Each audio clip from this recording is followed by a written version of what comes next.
steps of mixed proportioning as per IS 10262/2009। So basically already हम लोग कुछ discuss कर लिए थे कि कौन कौन से डेटा हमको रिक्वायर्ड होते हैं एज पर IS कोड। सो आज हम लोग बात करेंगे डिज़ाइन स्टेप्स की।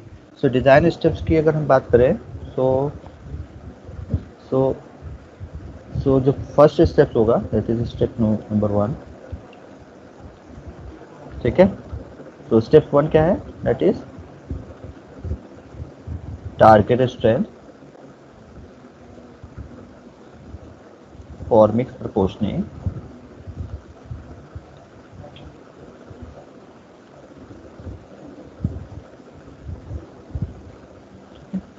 सो बेसिकली कोर्ट ने क्या बोला है, टारगेट ने कैसे फाइंड करेंगे? That is F C K dash is equal to F C K plus 1.65 S into S.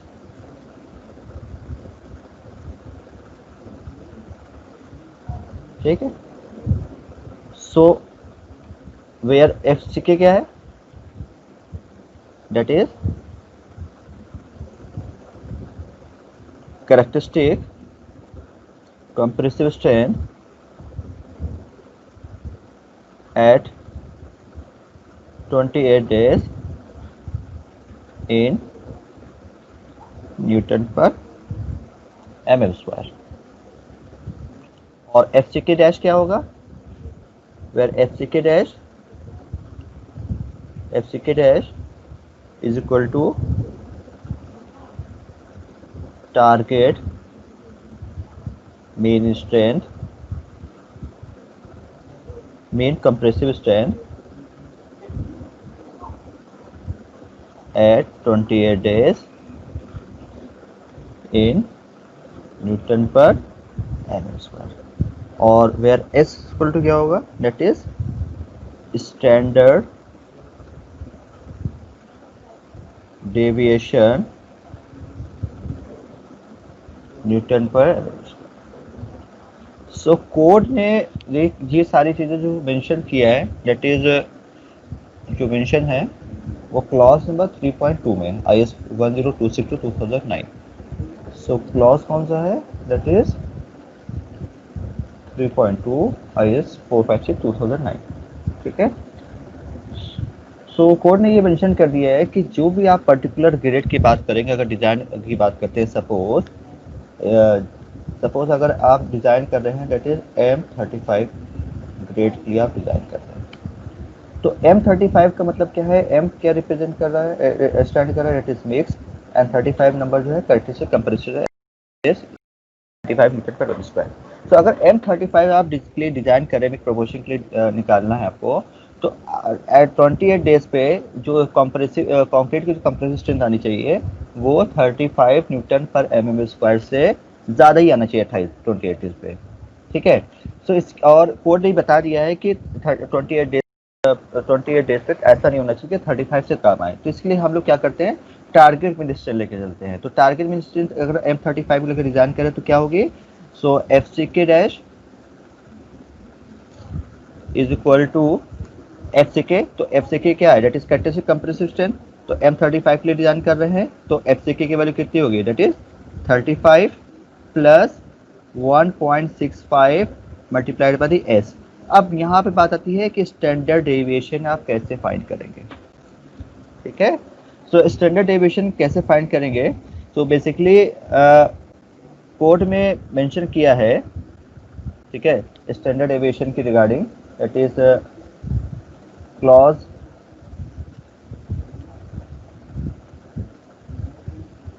Clause 3.2.1 class 3.2.1.1 में बेसिकली ये मेंशन कर दिया है कि जो भी आपको स्टैंडर्ड डेविएशन करना है तो उसके लिए जो सैंपल्स लेने हैं वो सैंपल्स आपको एटलीस्ट जो है वो 30 लेनी है।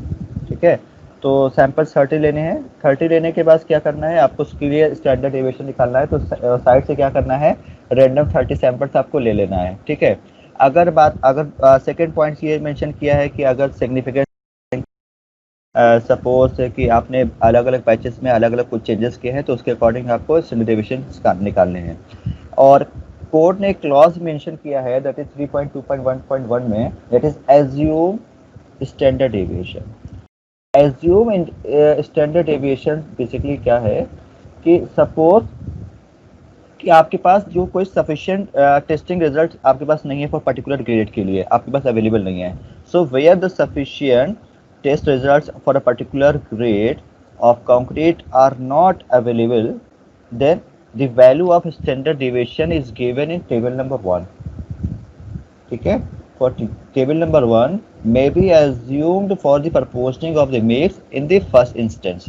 तो एक कोड ने बता दिया कि अगर आपके पास कोई भी अगर पर्टिकुलर ग्रेड के लिए स्टैंडर्ड डेविएशन की वैल्यू आपके पास नहीं है, पर्टिकुलर ग्रेड की बात कर रहे हैं, तो आप टेबल नंबर 1 रेफर कर सकते हैं। अब नंबर 1 क्या है, ये आपके टेबल नंबर 1 मेंशन है। सो टेबल नंबर 1 में क्या है कि यहाँ पे ग्रेड ऑफ कंक्रीट है और यहाँ पे स्टैंडर्ड डेविएशंस की वैल्यू गिवन है। सो बेसिकली अगर M10 M15 की बात करें तो उसके लिए कितनी है वैल्यू, 3.5 न्यूटन पर मीटर स्क्वायर। 20 to 25 के लिए 4 है और 30 to 35 के लिए that is 5 Newton per mm square से। ठीक है, सो हम लोग यहाँ पे बेसिकली कौन से भी डिजाइन कर रहे हैं, दैट इज 35। M5 के लिए अगर हम बात करें तो इसकी वैल्यू कितनी होगी, एस की वैल्यू दैट इज 5। सो यहाँ से हमको पता चल गया इस पर्टिकुलर टेबल से कि एस की वैल्यू क्या होगी, 5। तो फ्रॉम सर जी ठीक है, so from table number 1 IS 10262 2009 में मेंशन है कि अगर आपके पास अवेलेबल डेटा नहीं है तो आप एज्यूम कर सकते हैं स्टैंडर्ड डेविएशन की वैल्यू। सो यहाँ पे एस की वैल्यू कितनी है कि टेबल नंबर 1 से ले लिया, that is 5 Newton per mm square. So FCK आप यहाँ से FCK डैश फाइंड कर सकते हैं, टारगेट में distance that is FCK dash equal to 35 plus 1.65 into S sorry into 5 is equal to जो भी आपकी पास स्टैंडर्ड डेविएशन आएगी वो आपको मिल गई। स्टेप नंबर 1 क्लियर है यहाँ पर, ठीक है। सो अब हम लोग बात करते हैं स्टेप नंबर 2 की। यहाँ तक क्लियर है सबको? Yes sir. सो अब हम बात करेंगे स्टेप नंबर 2 में। सो आप लोग लिख लीजिए स्टेप नंबर 2।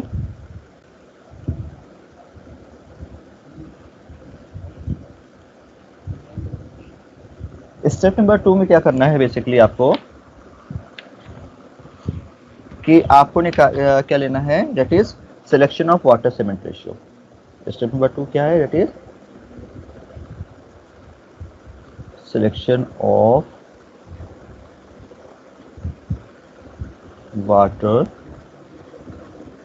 Cement ratio. ठीक है, अब यहाँ पे बात आती है कि आप वाटर सीमेंट रेशियो जो है आप कैसे लेंगे। ठीक है, तो इसके लिए आपको जो रेफर करना है, ठीक है, वाटर सीमेंट रेशियो के लिए टेबल 5 IS 456 2000 आपको रेफर करना है, उसको नोट कर लीजिए।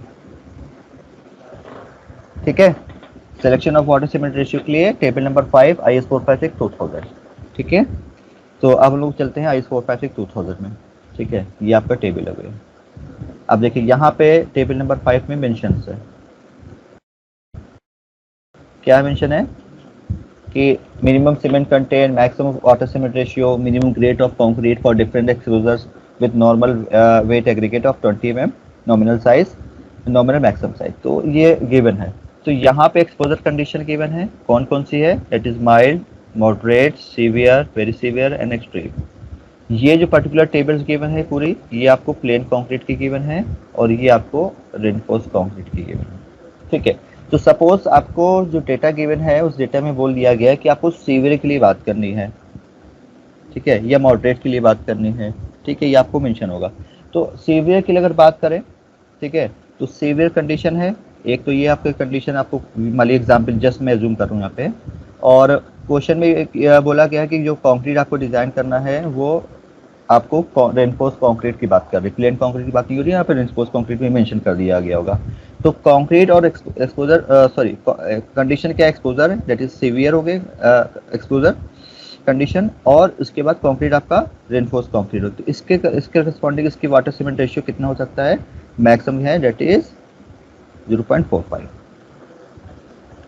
ठीक है, कितनी है यहाँ पे 0.45। तो मैंने क्या बताया अभी कि अगर सीवियर कंडीशन है,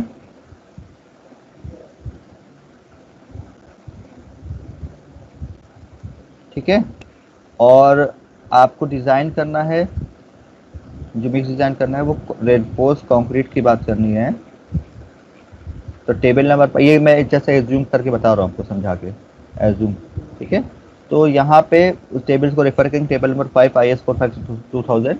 तो यहाँ से आपको क्या मिल जाएगा कि water cement ratio, maximum water cement ratio, ये मैक्सिमम है, इससे ज़्यादा आप नहीं ले सकते हो, ठीक है। मैक्सिमम वाटर सीमेंट रेशियो जो लेना है होगा तो कितना है 0.45, ठीक है। एक तो ये चीज़ हो गई।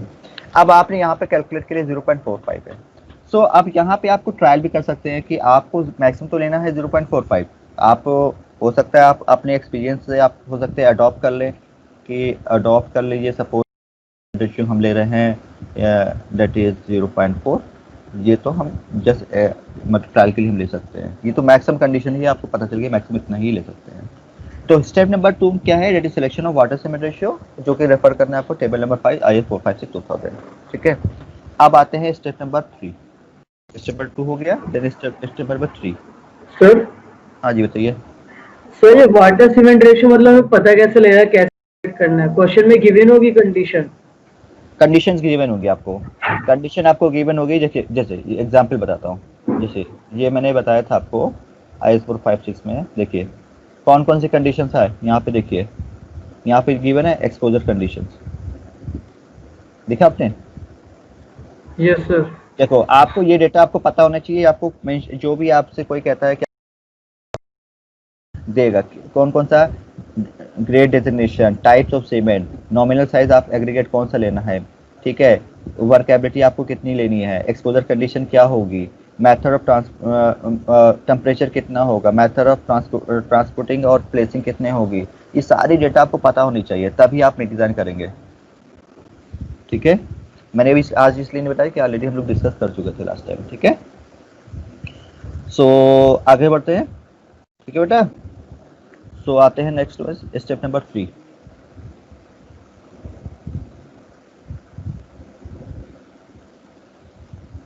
स्टेप नंबर 3, स्टेप नंबर 3 क्या है, दैट इज सिलेक्शन ऑफ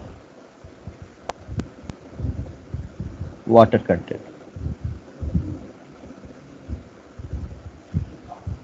ठीक। अब सिलेक्शन ऑफ वाटर कंटेंट निकालना है। पहला स्टेप हमारा था that is target distance, second step हमारा था that is selection of water cement ratio, और तीसरा स्टेप क्या है हमारे पास जो करना है सिलेक्शन ऑफ वाटर कंटेंट। अब बेसिकली वाटर कंटेंट के लिए आपको कैसे करना होगा ये आप देख लीजिए। तो वाटर कंटेंट के लिए आपको टेबल देखनी होगी, ठीक है। टेबल नंबर 2, वही मिक्स डिजाइन के कोड की बात कर रहे हैं, दैट इज IS 10262/2000।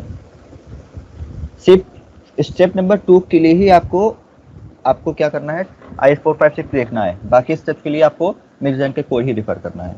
तो स्टेप नंबर 2 में हम आते हैं, तो अब देखते हैं टेबल नंबर 2 क्या है। अब देखिए टेबल नंबर 2 देखिए, टेबल नंबर 2 क्या है कि maximum water content per cubic metre of concrete for nominal maximum size of aggregate. अब यहाँ पे ये देखिए आप क्या है कि nominal maximum size of aggregate यहाँ पे है, और यहाँ पे है वाटर मैक्सिमम वाटर कंटेंट, ठीक है। अगर आप यूज़ कर रहे हैं, जो आप मिक्स डिजाइन कर रहे हैं उसमें आप एग्रीगेट की साइज, अगर मान ली सपोज आपने 10 मैक्सिमम नॉमिनल साइज लिया है, तो 10 के लिए मैक्सिमम वाटर कंटेंट कितना होगा 280 होगा, ठीक है। अगर आप 20 ले रहे हैं तो इसलिए 186 होगा, अगर 40 साइज का एग्रीगेट ले रहे हैं तो 165 होगा, ठीक है। तो इस टेबल से हम देखते हैं, तो हमने क्या किया है कि हमने मान लिया सपोज कि हम 20 mm का एग्रीगेट नॉमिनल साइज ले रहे हैं, मैक्सिमम नॉमिनल साइज, तो 20 के लिए कितनी वैल्यू होगी maximum water content, that is 186, ठीक है। ये जो पूरी टेबल्स गिवन है, ये वाटर कंटेंट जो है corresponding to saturated surface dry aggregate के लिए, मतलब कि आपकी ड्राई एग्रीगेट की बात कर रहे हैं यहाँ पे, ठीक है। So basically just for example समझ लेते हैं कि सपोज कि ये एग्जांपल या सपोज मैं बता रहा हूँ जूम करके कि अगर नॉमिनल साइज ऑफ एग्रीगेट, ठीक है, आप ले रहे हैं सपोज 20 mm, तो टेबल नंबर 2 करेंगे तो टेबल नंबर 2 से जो आपका मैक्सिमम वाटर कंटेंट जो आएगा वो कितना होगा 186 kg, 186 आ गया, ठीक है। अब यहाँ तक तो आपको क्लियर है कि 186 होगा। अच्छा, इसमें एक चीज़ और मैं बताना आपको भूल गया कि ये जो टेबल नंबर 2 है ये बेसिकली उसके लिए, एक सेकेंड, हाँ, ये टेबल नंबर जो 2 है ये बेसिकली उसके लिए है फॉर 25 टू 50 mm के लिए है, ठीक है। तो यहाँ पे कोड ने बता दिया है, देखिए यहाँ पे कोड ने बोल दिया है कि वाटर कंटेंट, आप लोग कोड में इसको नोट डाउन कर लीजिए, तो water content in table number 2, ठीक है, for angular coarse aggregate for 25 to 50 mm slump range, इस, ठीक है। टेबल नंबर 2 जो है, अगर आपको पता है कि आपको जो स्लम है 25 से 50 mm लेना है, तो आप वाटर कंटेंट जो है और नॉमिनल साइज आपको पता है, तो टेबल नंबर 2 से आपने 186 ले लिया मैक्सिमम वाटर कंटेंट। बट अगर सपोज करिए आपको क्वेश्चंस में आपको डेटा गिवन है कि आपको स्लम चाहिए कि 100 mm का, तो अब क्योंकि टेबल तो 25 से 50 mm स्लम रेंज के लिए है और आपको स्लम चाहिए 100 mm के लिए, तो 100 mm स्लम के लिए आपको वाटर कंटेंट कितना होगा, क्योंकि जो टेबल गिवन है वो 25 से 50 mm के लिए है। तो कोड ने क्या डिफाइन किया, कोड ने क्या बोला है, for the desire workability other than 25 to 50 mm slum range, the required water content may be established by the trial or an increase by 3%, यहाँ पे important है, by the 3%, ठीक है, about 3% for every additional 25 mm slum, or alternatively by use of chemical admixture conforming to IS 9103। Code ने क्या कहा है कि अगर आपको 25 से 50 mm के लिए आपको वाटर कंटेंट आपने टेबल नंबर 2 से देख लिया है, बट अगर आपको उससे ज़्यादा का स्लम चाहिए, तो जितना भी आपको स्लम चाहिए उसके हर एडिशनल 25 mm के लिए आपको 3% जो है वाटर कंटेंट क्या करना पड़ेगा, इंक्रीज करना पड़ेगा। अब इसको समझिए, यहाँ पे सपोज जस्ट लाइक एग्जाम्पल कि अगर सपोज करिए हमको पता है कि हमको लेना है स्लम वैल्यू 100 mm के लिए डिजाइन करना है वर्केबिलिटी के लिए, टेबल नंबर 2 से 186 लिया है, ये 25 से 50 mm के लिए है, ठीक है। तो कोड ने क्या डिफाइन कर दिया है कि फॉर एवरी 25 mm के लिए आपको 3% एडिशनल करना पड़ेगा, ठीक है। तो 25 से 50 मतलब कि 50 mm स्लम वैल्यू के लिए 186 है, तो अब 75 कितना होगा, 75 टू 50 टू 75 जाएंगे, दैट इज 25 mm बढ़ गया, फिर 75 से 100 जाएंगे तो कितना होगा, 25 mm स्लम बढ़ गया, तो यहाँ 25 mm के लिए कितना वाटर कंटेंट बढ़ाएंगे, प्लस 3%, और फिर 25 एक्स्ट्रा और बढ़ गया तो प्लस 3%, तो मतलब कि अगर 100 mm का स्लम चाहिए तो वाटर कंटेंट आपको ऐड करना पड़ेगा एडिशनल 6%। तो फॉर एग्जाम्पल, तो estimated water content for 100 mm slum, तो क्या होगा 186 प्लस 6% ऑफ 186, मतलब कि 6% आपको एडिशनल चाहिए होगा। सो यहाँ से आप कैलकुलेट कर लेंगे तो that is 197। Her 25 mm slum के लिए आपको 3% ऐड करना पड़ेगा, तो 50 mm के लिए 186 है, बट 100 mm के लिए क्या हो गया कि 50 mm स्लम इंक्रीज कर गया, तो 25 से हर 25 के लिए 3%, इसलिए यहाँ पे 6% एडिशनल कर लिया, ठीक है। अब एक चीज में और भी बताया गया है, वो क्या है ये और देख लेते हैं कोड में। कोड ने एक चीज और मेंशन किया है, वो क्या है ये देख लीजिए आप लोग, कि अगर आपने जो मेक डिजाइन कर रहे हैं या कंक्रीट बनाएंगे, उसमें आप एडमिक्सर्स भी यूज करेंगे, केमिकल एडमिक्सर जैसे लाइक सुपर प्लास्टिसाइजर या प्लास्टिसाइजर, तो उसके लिए क्या कंडीशंस गिवन है। तो कोड ने ये बता दिया है कि वाटर रिड्यूसिंग एडमिक्सर्स और super plasticiser admixture usually water content by 5%, 10% and 20% of at appropriate doses.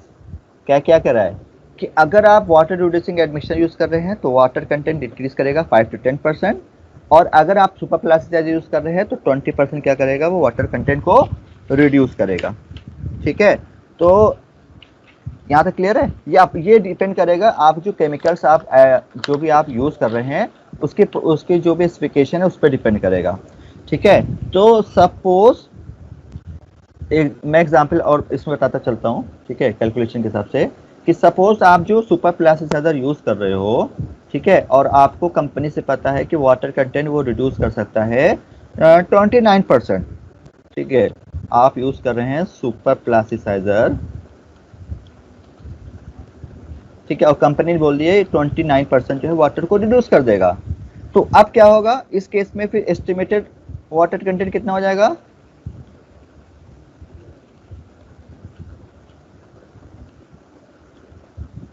20% reduce कर दिया, तो मतलब कि वाटर कंटेंट को 29% को कम करना पड़ेगा। तो अब कितना बचेगा 19, मतलब कि इसका 20% रिड्यूस करके डेट इज 71% ही बचा, तो that is 0.71, that is value आ जाएगी 140। तो वाटर कंटेंट को ऐसे निकालना है। फिर से मैं एक बता देता हूँ कि पहले आपको वाटर कंटेंट के लिए जो भी आपको नॉमिनल साइज है उसके अकॉर्डिंग, और कि आप ले लेंगे water content, maximum water content. But अगर फिर स्लम देखेंगे, स्लम अगर जो भी आप कर रहे हैं, अगर स्लम ज़्यादा है 50 mm से, तो आपको हर एवरी 25 स्लम के लिए आपको 3% वाटर कंटेंट को इंक्रीज करना पड़ेगा।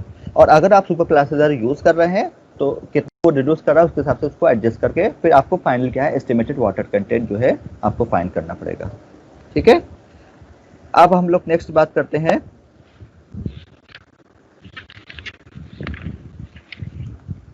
एक सेकंड होल्ड।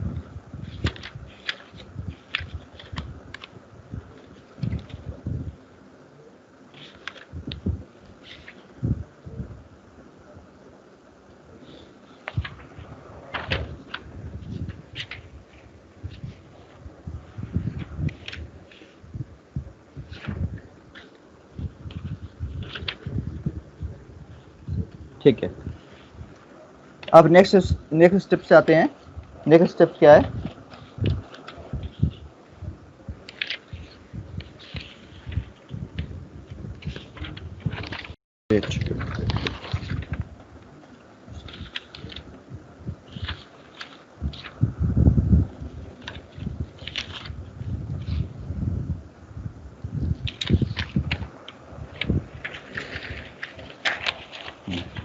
आपने क्या कर लिया, नेक्स्ट स्टेप की बात करते हैं। तो आपने वाटर सीमेंट रेशियो निकाल ली है, वाटर कंटेंट निकाल लिया है, तो नेक्स्ट स्टेप जो होगा वो होगा that is calculation of cement content. Step number next step क्या होगा, that is step number 4, that is calculation of cement. ठीक है, उसके क्योंकि आपको वाटर सीमेंट रेशियो पता है दैट इज 0.4 आया था। ठीक है, सीमेंट कंटेंट वाटर कंटेंट निकाल लिया आपने, दैट इज 140 आ गया। तो सीमेंट कंटेंट कितना होगा, यहाँ से आप निकाल सकते हैं दैट इज 0.4, सॉरी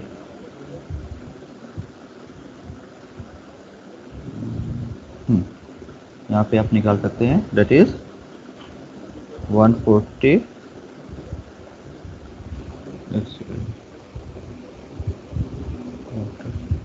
अच्छा ठीक है, तो 140 डिवाइडेड बाई 0.40, तो ये वैल्यू आ जाएगी दैट इज 350 kg/m²। तो यहाँ पे आपने सीमेंट कंटेंट आपने निकाल लिया। अब ये जो आपने सीमेंट कंटेंट निकाला है ये भी आपको क्रॉस चेक करना पड़ेगा एज पर कोड, कि कोड क्या कहता है कि कितना आपको सीमेंट कंटेंट ले सकते हैं। ये आपने निकाल लिया ठीक है, बट इसको क्रॉस चेक करना पड़ेगा। तो IS45 से आपको सिर्फ टेबल नंबर 5 ही देखना है बार बार, तो टेबल नंबर 5 आप रेफर करेंगे, IS456 2000। अब वो क्या कहता है देखिए,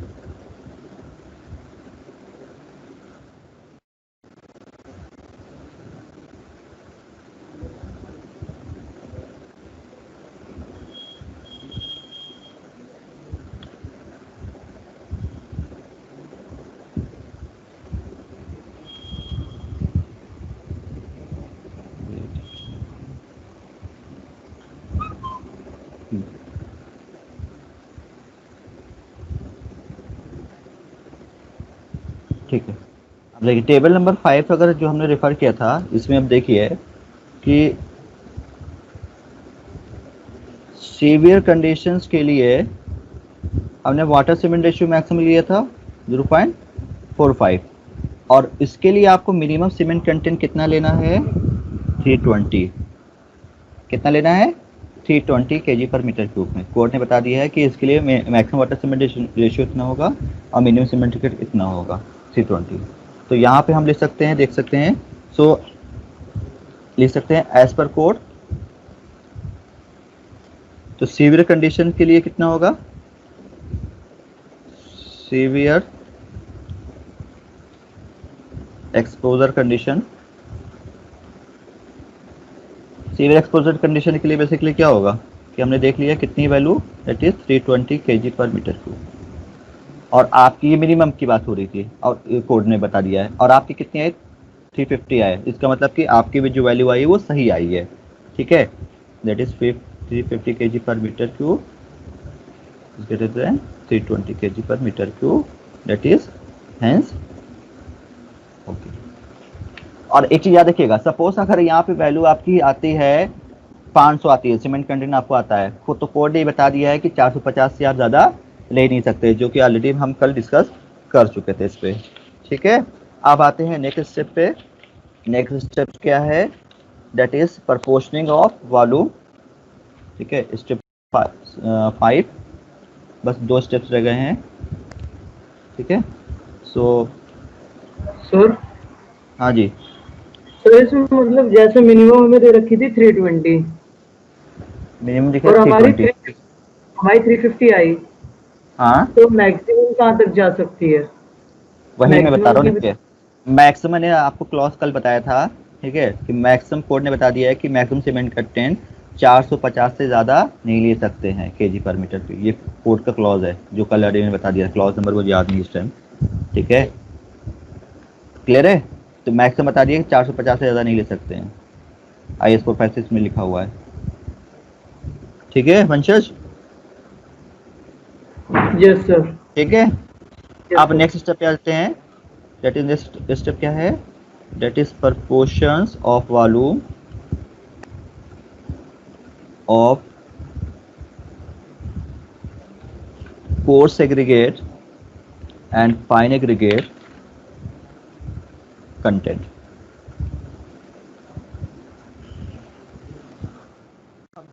ये कैसे निकालेंगे, इसके लिए आपको टेबल रेफर करना है। क्या क्या चाहिए आपको, टेबल रेफर करना है 3 IS 102-262-2009 उससे डिजाइन कर रहे हैं। आपको पता होना चाहिए कि नॉमिनल साइज कितना है, नॉमिनल साइज ऑफ एग्रीगेट, जो कि हमको हमने एज्यूम कर लेते हैं, मान लो, ठीक है, 20 mm का है। ठीक है, और फाइन एग्रीगेट जो है किस जोन का है, तो हमने मान ली, सपोज ये आपको पता होने किस जोन का है, तो हमने मान लिया जोन 1 है। ठीक है, और ये जो टेबल नंबर 3 है, वो टेबल नंबर 3 जो है वो बेसिकली वो जो जिसमें वैल्यू गिवन है वो वाटर सीमेंट रेशियो 0.5 के लिए गिवन है। ठीक है, तो उसके करस्पॉन्डिंग आपको देखना पड़ेगा क्या है। तो अभी मैं टेबल नंबर 3 खोलता हूँ। ठीक है, अब देखिए टेबल नंबर 3। अब इस टेबल में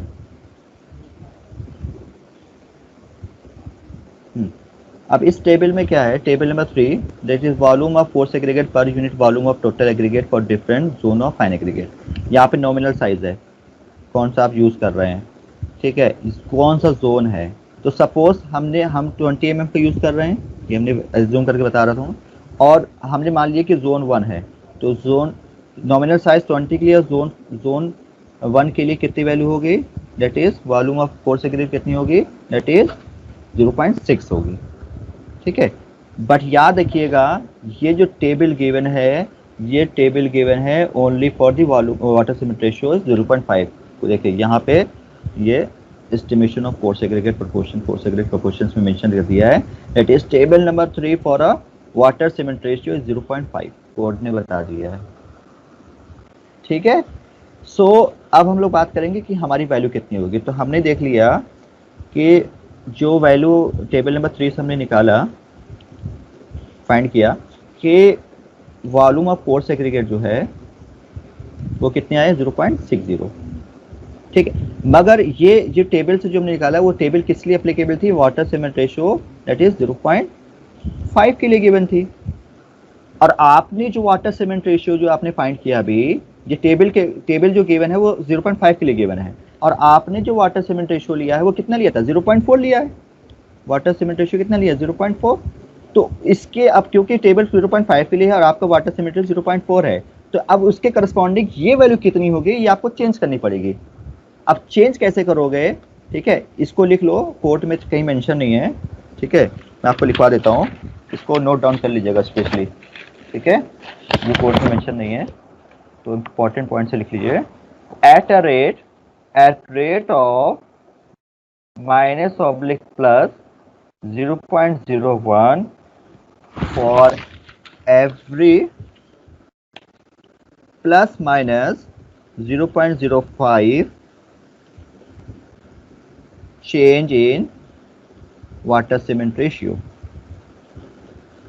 ठीक है, तो इसके लिए क्या करना है आपको, बेसिकली कुछ नहीं करना है। अब यहां पे देखिए कि आपका वाटर सीमेंट रेशियो 0.4 है और टेबल गिवन है 0.5 के लिए, तो कितना चेंज आया, डिफरेंस कितना आएगा इन दोनों का, दैट इज 0.10। अब क्या कह रहा है कि अगर अब क्योंकि आपका लोअर हो रहा है कि ज्यादा कि हायर हो रहा है, तो लोअर हो रहा है, यहाँ पे आपका डिक्रीज कर रहा है। ठीक है, तो अब यहाँ पे क्या है, अगर माइनस 0.05 चेंज हो रहा है तो उसके करस्पॉन्डिंग आपको क्या करना पड़ेगा, प्लस 0.01 जो है आपको ऐड करना पड़ेगा वैल्यू में। तो यहाँ पे कितने हो गए 0. आपकी डिफरेंस कितना है 0.10 है, तो 0.05 के लिए 0.1 हो गया, एक 0.05 के लिए 0.01 हो गया, फिर दूसरे 0.05 के लिए कितना हो गया, दैट इज 0.01। तो अगर टोटल देखें 0.10 के लिए कितना आपको चेंजेस करना पड़ेगा, दैट इज ऐड करना पड़ेगा 0.02।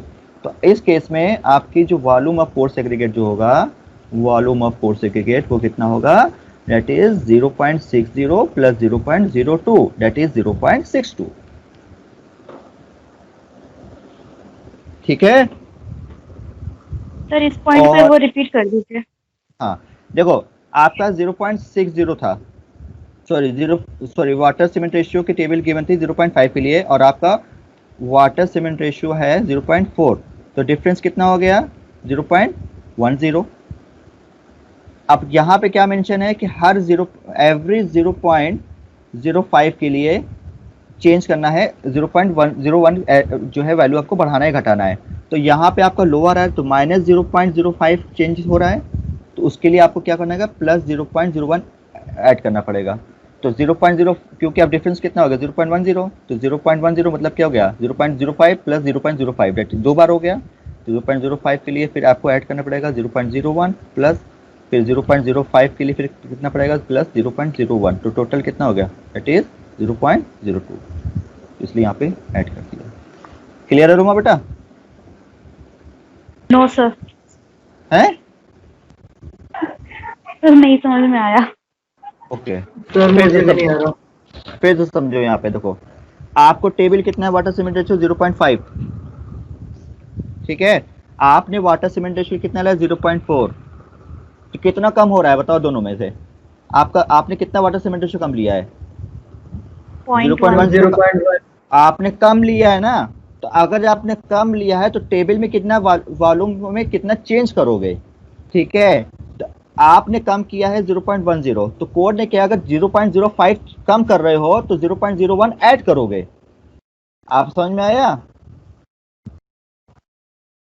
0.05 अगर कम करोगे तो 0.01 ऐड करोगे। तो यहाँ पे आपका कम कितना हो गया 0.10, तो कितना बढ़ाओगे प्लस 0.02 बढ़ाओगे।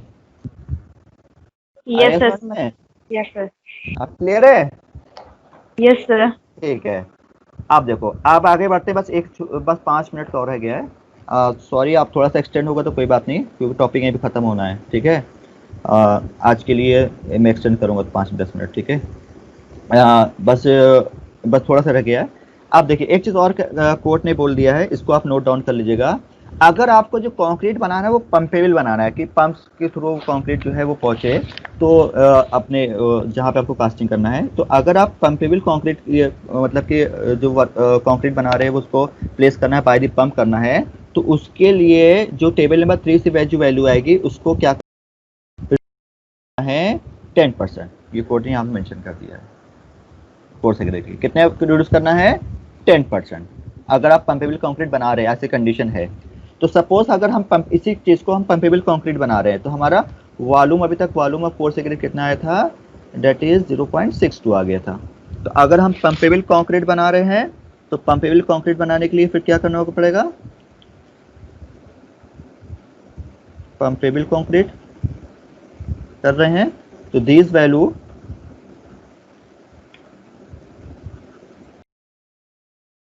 reduced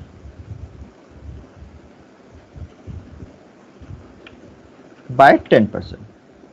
तो अब कितनी हो जाएगी value, that is volume of course segregate, वो हो जाएगा दैट इज 0.62, ठीक है। आप कम कर रहे हो 10%, तो कितना लोगे, 0.9 ले लोगे, ठीक है। तो दैट इज 0.56 आ जाएगा। ये आपका आया है वॉल्यूम ऑफ कोर्स एग्रीगेट। अगर आपको वॉल्यूम ऑफ फाइन एग्रीगेट निकालना है तो क्या करोगे, तो 1 में से माइनस, क्योंकि पर मीटर क्यूब के लिए डिजाइन करते हैं, तो 1 माइनस 0.56 दैट इज 0.44। इसके बाद आपको कुछ नहीं करना है, फिर आपको पर मीटर क्यूब के लिए फिर आपको volume of concrete, volume of cement, volume of water, ठीक है, और फिर सारी चीज़ें निकाल लेना है और मिक्स डिज़ाइन हो जाएगा। तो नेक्स्ट स्टेप जो होगा इसके बाद वो मैं बस आपको वर्बली बता देता हूँ।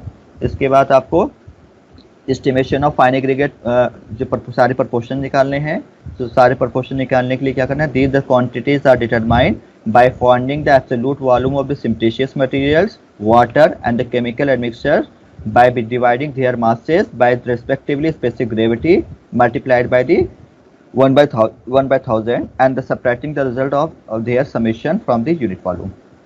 ठीक है, जब मैं क्वेश्चन कराऊंगा तो मैं आपको बता दूंगा कैसे करना है। इसीलिए यहाँ पे स्पेसिफिक ग्रेविटी आ गया, इसीलिए क्या करते हैं, जो भी हम मटेरियल्स लेते हैं उनकी हम स्पेसिफिक ग्रेविटी, उनकी सारी प्रॉपर्टीज सब कुछ हम लेते हैं। तो इसी तरह जो है हम कोर्स एग्रीगेट की बात करेंगे तो उसके लिए भी बता दिया, the coarse aggregate and fine aggregate content and then determined by the multiplying with their respective specific gravity and the multiplying by the 1000। ये दोनों चीज़ें आपको यहाँ कोड ने बता दिया है, इस हिसाब से हम कर लेंगे। फिर जो भी वैल्यू आएगी फिर उसको हम चेक करेंगे, और अगर नहीं आती है फिर ट्रायल करेंगे, और ट्रायल के हिसाब से क्या करेंगे, अपने जो भी उसमें एडजस्टमेंट करने होंगे मटेरियल्स में वो चीज़ें हम करेंगे, ठीक है। और ये मैंने स्टेप्स वाली बताया है, ठीक है, एग्जाम्पल के साथ ले लेके जूम कर करके, और ये स्टेप्स आपको कोड में सारे मेंशंस हैं, आपको कुछ नहीं करना है, ठीक है। आप खाली कोड जो मैं बताया है उसको एक बार पढ़ लीजिएगा, और जब नेक्स्ट क्लास में जब हम लोग आएंगे कल, तो हम लोग कि पर्टिकुलर M40 ग्रेड को डिज़ाइन करेंगे। सारे डिज़ाइन गिवन है, बस जो आज स्टेप बताया है इसको अगर पढ़ लीजिएगा, और फिर ये हम सारी चीज़ें एक साथ करते जाएंगे, और हार्डली एक बार आपने कर लिया तो फिर उसके बाद आप खुद से भी डिज़ाइन कर सकते हो। बस यही है मिक्स डिज़ाइन।